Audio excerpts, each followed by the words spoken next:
오늘 우리에게 주신 하나님의 말씀은 누가복음 10장 1절에서 16절까지의 말씀입니다. 누가복음 10장 1절에서 16절까지의 말씀을 제가 봉독해 올리겠습니다. 그 후에 주께서 따로 70인을 세우사 친히 가시려는 각 동네와 각 지역으로 둘씩 앞서 보내시며 이르시되 추수할 것은 많되 일꾼이 적으니 그러므로 추수하는 주인에게 청하여 추수할 일꾼을 보내주소서 하라. 갈지어다 내가 너희를 보냄이 어린 양을 이리 가운데로 보냄과 같도다. 전대나 배낭이나 신발을 가지지 말며 길에서 아무에게도 문안하지 말며 어느 집에 들어가든지 먼저 말하되 이 집이 평안할지어다 하라. 만일 평안을 받을 사람이 거기 있으면 너희의 평안이 그에게 머물 것이요 그렇지 않으면 너희에게로 돌아오리라. 그 집에 유하며 주는 것을 먹고 마시라. 일꾼이 그 삭슬 받는 것이 마땅하니라. 이 집에서 저 집으로 옮기지 말라. 어느 동네에 들어가든지 너희를 영접하거든 너희 앞에 차려놓은 것을 먹고 거기 있는 병자들을 고치고 또 말하기를 하나님의 나라가 너희에게 가까이 왔다 하라. 어느 동네에 들어가든지 너희를 영접하지 아니하거든 그 거리로 나와서 말하되 너희 동네에서 우리 발에 묻은 먼지도 너희에게 떨어버리노라. 그러나 하나님의 나라가 가까이 온 줄을 알라 하라. 내가 너희에게 말하노니 그날의 소돔이 그 동네보다 견디기 쉬우리라. 화 있을진저 고라시나 화 있을진저 벳세다야 너희에게 행한 모든 권능을 두로와 시돈에서 행하였더라면 그들이 벌써 베옷을 입고 재에 앉아 회개하였으리라. 심판때에 두로와 시돈이 너희보다 견디기 쉬우리라. 가버나움아 내가 하늘에까지 높아지겠느냐 운부에까지 낮아지리라. 너희 말을 듣는 자는 곧 내 말을 듣는 것이요 너희를 저버리는 자는 곧 나를 저버리는 것이요 나를 저버리는 자는 나 보내신 이를 저버리는 것이라 하시니라. 아멘. 제자를 세우신 주님이라는 제목으로 여러분과 말씀을 나누려고 합니다. 예수님의 명령을 따라 사는 것, 또 하나님께서 우리에게 주신 말씀을 따라 사는 것, 이것들은 모두 같은 말이지만 어느 것 하나 쉬운 일이 없음을 살다 보면 우리는 깨닫게 됩니다. 오늘 우리에게 주신 말씀 본문에서는 예수님의 명령에 따라 파송을 받는 70인의 제자에 대한 이야기가 나옵니다.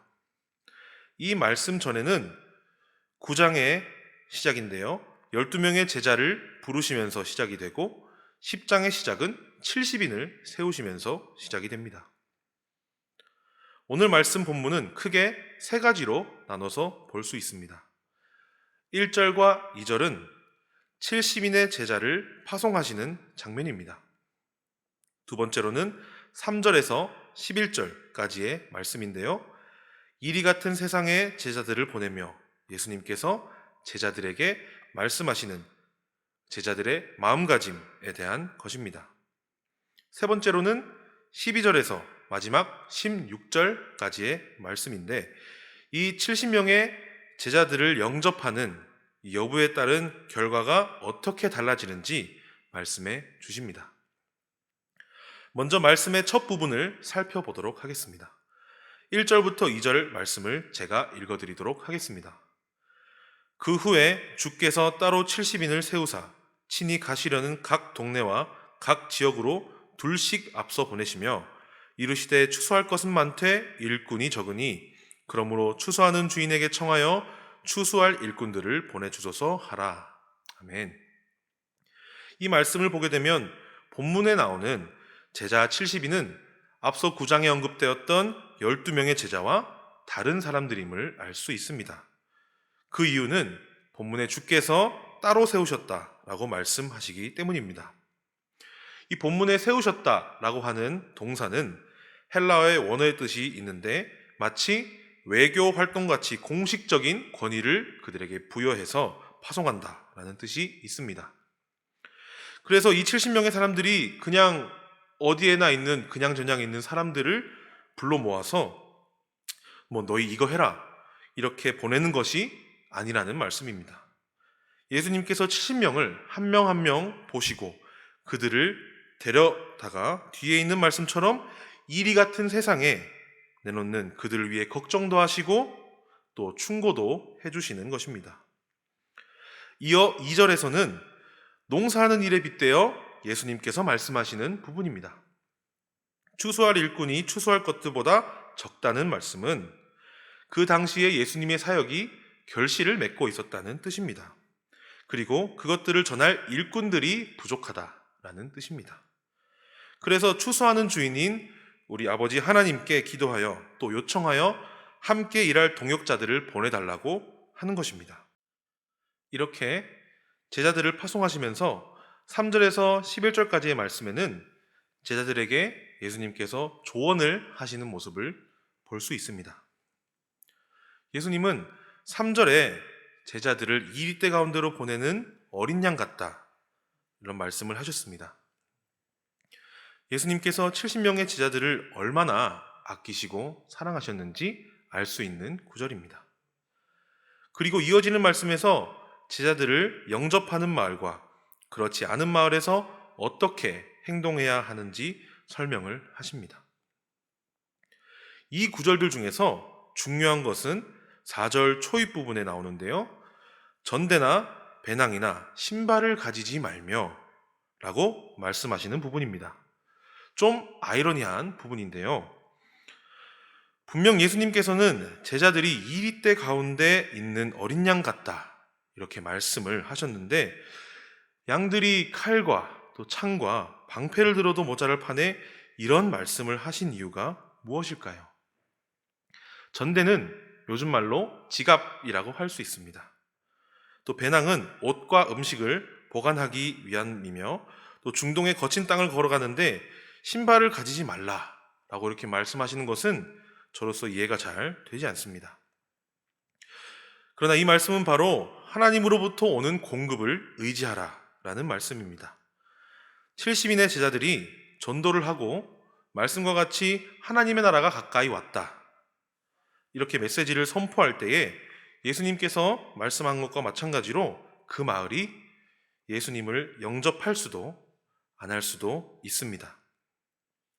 만약 제자들이 하나님의 공급만 의지하고 하나님께만 의지를 했다면 그 마을이 영접을 하든지 안 하든지 간에 그들의 임무는 완수한 것입니다. 그러나 전대와 배낭과 신발 같은 여러 외적인 것들에 집중을 하고 그것들을 의지했다면 예수님을 전하는 방식, 그 과정 자체에도 문제가 생기거니와 영접 유무에 따른 결과에 일희일비하며 하나님 나라를 선포하는 사역을 전부 완료하지 못했을 것입니다. 하나님으로부터 오는 공급을 의지하여 하나님의 사역을 했으니 그 결과도 하나님께 맡겨드려야 한다는 것입니다. 그래서 12절부터 16절까지의 말씀은 예수님을 영접하지 않은 이 마을들에 대한 결과에 대해서 말씀하고 계십니다. 구약에 악했던 성읍들을 빗대어 그때 당시 신약시대의 성읍들의 결과에 대해서 말씀하시는 겁니다. 소돔과 고라신, 베세다, 또 두로와 시돈에 이어 가버나움에까지 말입니다. 이러한 성읍들의 결과가 좋지 않은 이유는 무엇이었을까요? 바로 마지막 절 16절에 그 답이 나와 있습니다. 16절을 제가 읽어드리겠습니다. 너희 말을 듣는 자는 곧 내 말을 듣는 것이요 너희를 저버리는 자는 곧 나를 저버리는 것이요 나를 저버리는 자는 나 보내신 이를 저버리는 것이라 하시니라. 아멘. 이 성읍들은 70인의 제자들의 말을 듣지 않은 것이 아닙니다. 바로 그들을 보내신 예수님의 말씀을 듣지 않은 것이기 때문입니다. 우리도 마찬가지로 예수님의 제자들로 이 땅에 세우심을 받았습니다. 우리가 일하는 직장, 또 가정, 그리고 삶의 구석구석까지 예수님의 제자로 사는 삶에 초청을 받았습니다.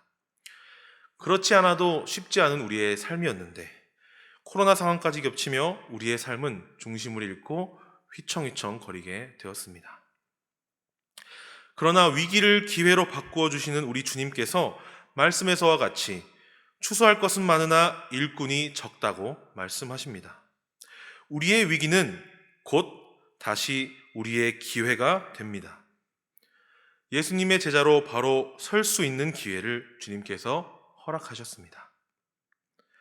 예수님의 제자된 삶에 늘 성공만 있는 것이 아니었음을 우리는 오늘 본문을 통해서 알 수 있었습니다. 오늘 하루를 되돌아보며 예수님의 제자로 살았을 때, 또 그렇게 살지 못했을 때 일희일비하면서 우리가 그렇게 살지 않고 주님께서 우리에게 무한히 공급해 주시는 은혜와 사랑을 받아 새로운 난로의 희망을 가지시고 살아가실 수 있기를 주님의 이름으로 축복합니다. 마지막으로 예수님의 말씀을 따라 살지 않는 삶의 결과를 우리는 말씀을 통해 배웠습니다. 끊임없는 죄의 반복과 회개가 없는 삶, 우리를 향해 뻗어오는 하나님의 따뜻한 손길을 외면한 채 나는 잘 살고 있다, 이런 식의 가버나움과 같은 교만한 자세를 취하면서 사는 것입니다. 오늘 우리에게 주시는 하나님의 말씀은 바로 본문의 16절 말씀처럼 우리에게 주시는 그 말씀을 받아들여야 한다는 것입니다. 그래서 이 말씀을 가지고 이제는 세상에 나아가 바로 우리가 예수님의 제자로 살아가야 한다는 뜻입니다. 말씀을 정리하도록 하겠습니다. 예수님께서 우리의 각자의 삶에서 우리 누가복음 10장의 70명의 제자처럼 우리를 예수님의 제자로 부르셨습니다. 우리의 삶의 성패와 상관없이 우리는 예수님의 제자로 하나님만 의지하며 살아가야 합니다. 예수님의 말씀을 받아들이지 않는 교만한 성읍들처럼 우리를 향해 말씀하시는 하나님의 부드러운 음성을 외면하지 말고 그 음성에만 의지하며 살아갈 수 있는 저와 여러분 될 수 있기를 주님의 이름으로 간절히 축복합니다. 기도하시겠습니다.